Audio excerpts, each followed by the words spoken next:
This week on Project Superhuman, I worked with a cognitive performance coach to help me increase my IQ. And the results were interesting.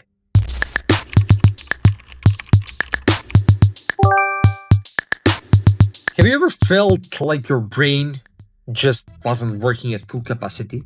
You sit down to solve a problem, and it's like your thoughts are running through mud. But then on another day, everything just clicks. You are sharp, fast, and the answers flow effortlessly. So here's the question: what if your geniusness isn't just an IQ number, but a state you can access on demand? I remember years ago trying to solve an engineering problem when I was a young engineer, and I was laughing and joking whilst I was solving it, and my boss came by and didn't look very happy with me. And it because at that time, if our production line stopped, the customer's production line stopped, and that was about £100,000 an hour bill. So he sort of gave me a strange look, and I said to him, it's simple, Steve. Would you like me to solve this problem in sort of an hour and a half, or would you like me to solve it in about 4 hours? And he said, well, hour and a half. I said, okay, well, that's what you're witnessing, because I'm having lots of laughs and jokes and fun. I'm being creative. I'll come up with the answer quicker. If you want me to sit here in complete fear and panic, it will take about 4 hours. I actually solved it in 45 minutes. But I didn't realize the science of this until I got much older. I just knew it instinctively. So what I learned is when we get perpetually stressed, our IQ actually drops between 10 and 15 points. Now, I don't know about you, I can't afford to lose that much.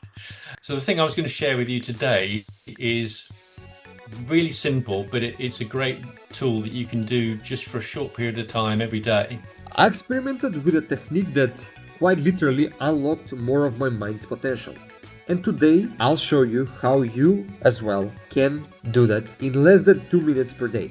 At first it sounds almost too easy, but as someone who loves testing systems and understanding the mechanics of the psyche, I decided to try it. 1 week ago I did a Mensa IQ test as a base to compare my results against and see how much of a difference this technique will make when it comes to my IQ. Will it increase? Will it stay the same? Will it maybe even decrease? I don't know.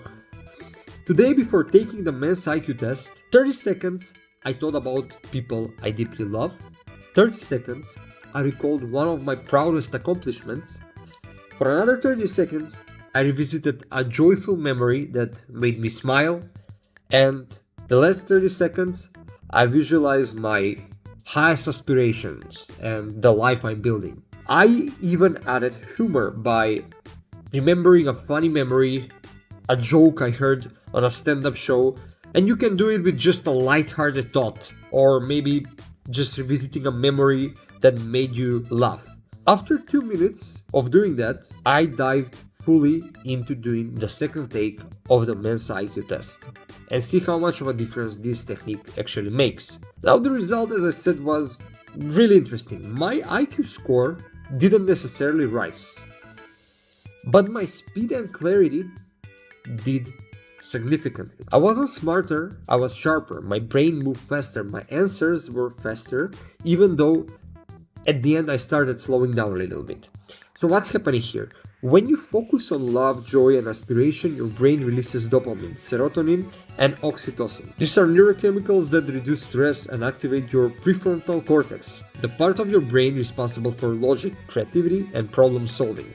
In simple terms, positive emotion unlocks access to your full cognitive bandwidth. Fear and stress narrow your intelligence. Love and joy expand it.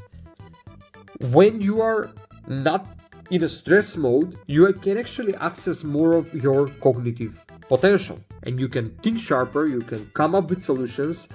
That's why one of the best ways to actually find a solution to a complex problem is to start laughing, watch something funny, and reduce the stress levels. So I put this technique into another test.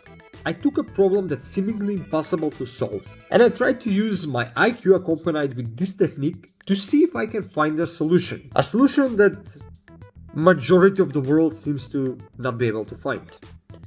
So what is this problem? Sports betting. Is there a way to beat the system. The solution? Well, that's for another video. Let me just say that I'm in profit. So the next time you want to perform at your best, whether it's an exam, a meeting, or a creative project, the next time you need to find a solution to a seemingly complex and unsolvable problem, take 2 minutes and run through this simple sequence. Think of people you love, think of things you have accomplished, think of happy memories that make you smile and laugh, and think of your aspirations. I promise you that you will perform better, you will come up with more creative solutions, and you will even be able to solve problems that seemed unsolvable before. You won't just think better, you'll also feel better. Because your greatest intelligence isn't trapped in your brain, it's actually activated through your heart. That's how you access your true genius.